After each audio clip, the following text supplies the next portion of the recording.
two pastors now in the past week have come out to confess a sin, or to not only just confess that sin, but to also step down from their senior or pastoral duties due to their sin.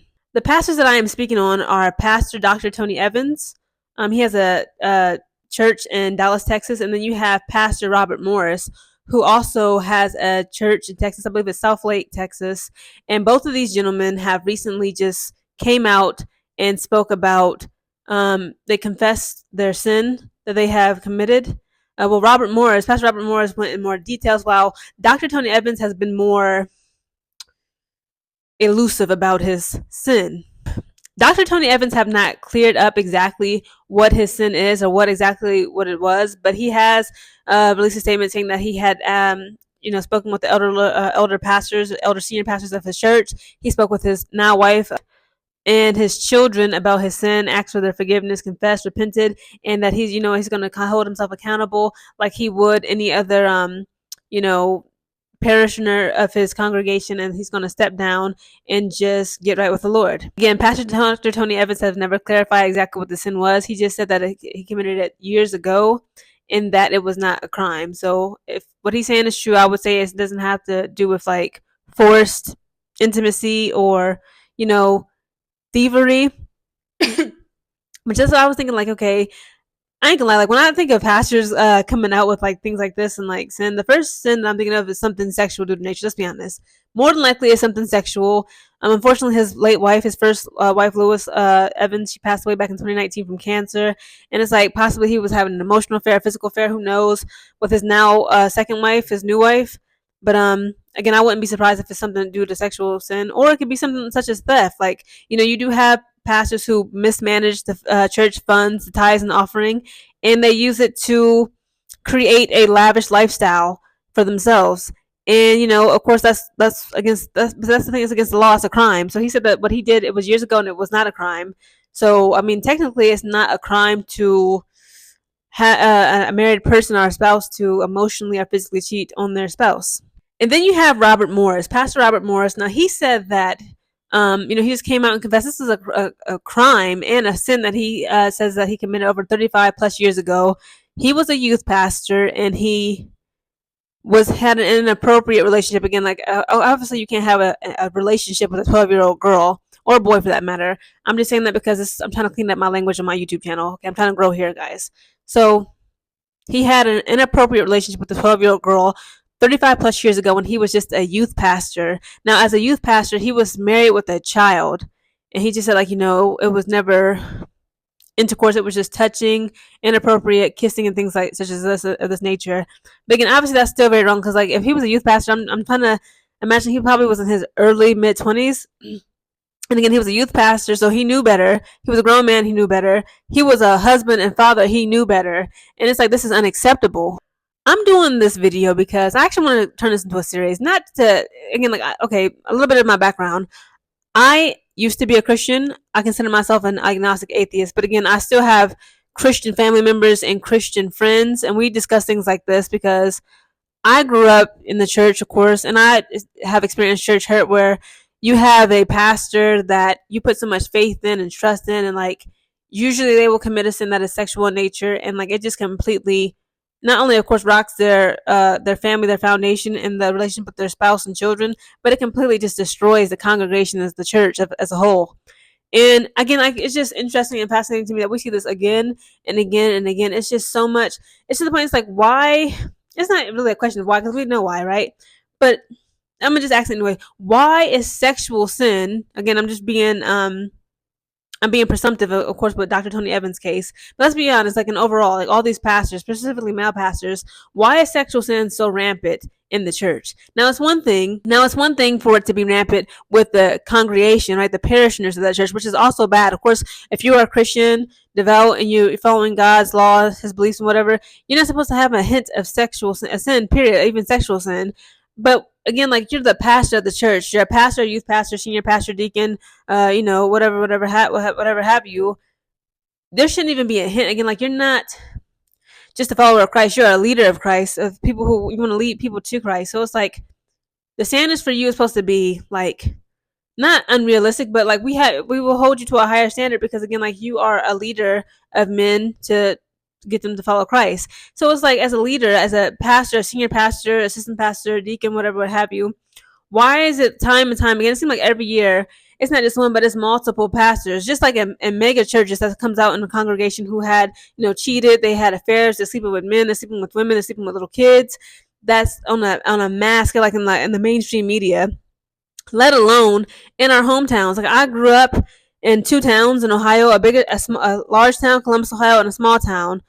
I'm gonna say it, Lima, Ohio, and at the church that I grew up in, he was cheating on his wife with some rumored to be teenage girls. He ended up getting a woman pregnant and marrying her. Completely, not only destroyed his first marriage with his first wife, who was awesome. She ran the women's ministry. She did everything. She was great. And then, of course, like it completely shattered the foundation of that church. And it's like, both of them went their separate ways. They got their own ministries going on, but it's like nothing was ever the same. And a lot of people left because again, like they was just like, how can we follow a man or trust a man who was like he's preaching at us every Sunday to check ourselves and remain pure and all this other stuff. And it's like you out here doing all of this. Hell, like he's not the only one. And just like the small town that I grew up in, Lima. Again, I ain't gonna say no names. I ain't gonna say the churches. So I ain't trying to get sued. But I had another pastor. He was constantly getting caught with prostitutes. I mean, like it just didn't make no sense. Like every other week on the news, the Lima News, he would be, in it again for getting caught with a prostitute. And it's just like, dude, how many times you gonna get arrested for this? Like, again, sexual sin is so rampant in the church, and it's just sad because you have like these what do you call them, mega churches every year, at least one to two plus. Again, like if that's the ones who get reported on, who get exposed, are getting exposed in the media for their sexual sin, their infidelities, they cheat on their wives. Sometimes some of them are having domestic violence disputes. The children are out of control. They sleeping with. Listen, I just moved here in my new city due to the military, and the girl who braided my hair, me and her was talking. And, even though I'm not a believer, I don't attend church. A lot of people that I come in contact with, they like, hey, I want to invite you to my church. You want to go, blah blah blah. And she was telling me like the church that's here in this local area, it used to be head pastored by a man who he and his wife got ran up out the church and ran up out the city because they both of them, the husband and the wife, were sleeping with the women at the church. Like I don't mean to laugh, but it's like you cannot make this up. It's like even on a small scale, like this is a tiny, tiny town. Now, how is it like? What are the odds that you go into a church and they're married, their spouse, the freaking pastor and his wife are running through women like water bottles in the damn church? This is not like a coincidence. This is not an isolated incident. It's something again with the men and the women, both the congregation and the pastor leaders, the leaders, the spiritual leaders of the church sin, but in specific, sexual sin, sorry, is rampant in the church. And it's like, when are we going to really address it? Instead of just say, oh, he asked for forgiveness, he's going to step down a little bit. It's like, no.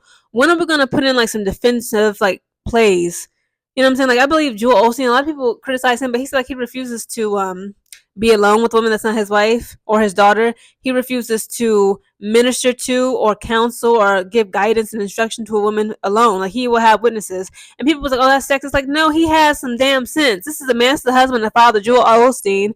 I'm not even like a huge fan of his. Like sometimes I listen to his, teachings just for inspiration because he's like a very much of a like what is it called? What's that term they use? Prophetic ministry or I forgot what it's called, but he's like very like he just like his messages feel good, like and it makes you feel some type of way, and it's emotionally moving, and it's very inspirational, and I believe he's a great, wonderful mass speaker. But yeah, I'm like he makes sense. Like it's not enough to just pray away because again, like we are still flesh and blood. Like if you want to, yeah, I'm a woman. It's hard to stay away from sexual sin. Again, I don't really believe in it, but it's like again, I'm familiar with this because I grew up as a Christian. But it's like if you really want to stay away from these sins, you have to put up some defensive plays. Okay, you have to say, I'm not going to be alone with such and such. If I'm dating somebody, I'm not going to go back to their place alone. They're not coming to my place alone. You can't just pray to God here and there, read the word, and think that you can just, be alone with the opposite sex, the same sex, whatever it is, and nothing is going to happen. It don't work that way. I'm not sure if more details are going to come out about Pastor Dr. Tony Evans, more than likely is. To me, I feel like he's being blackmailed because the fact that he claims that this is a sin that happened years ago and he's just now coming out to confess. It's clear as day is to me that somebody is threatening to blackmail him. Like, you know what? I'm gonna go and tell everyone, the members of the church, the media, about what we did. And he's like, you know what? He came out and confessed, and I'll just step down. And it's saddening. Hopefully, the late and his first wife, Doctor, not Doctor, I'm sorry, Lewis Evans, Mrs. Lewis Evans, can be have her dignity still intact and remain. Because again, he has children and grandchildren that are old enough to know, well, that's their mother and grandmother. They don't want to, think that their father was cheating on her when she was undergoing terminal cancer. But Pastor Robert Morris, he dead wrong. You were a youth pastor. You were in your 20s messing with a 12-year-old little girl. Now you got the nerve to now confess and step down. He should have been in jail. It's a mess. Again, what is the church going to do with these pastors and their sexual sin?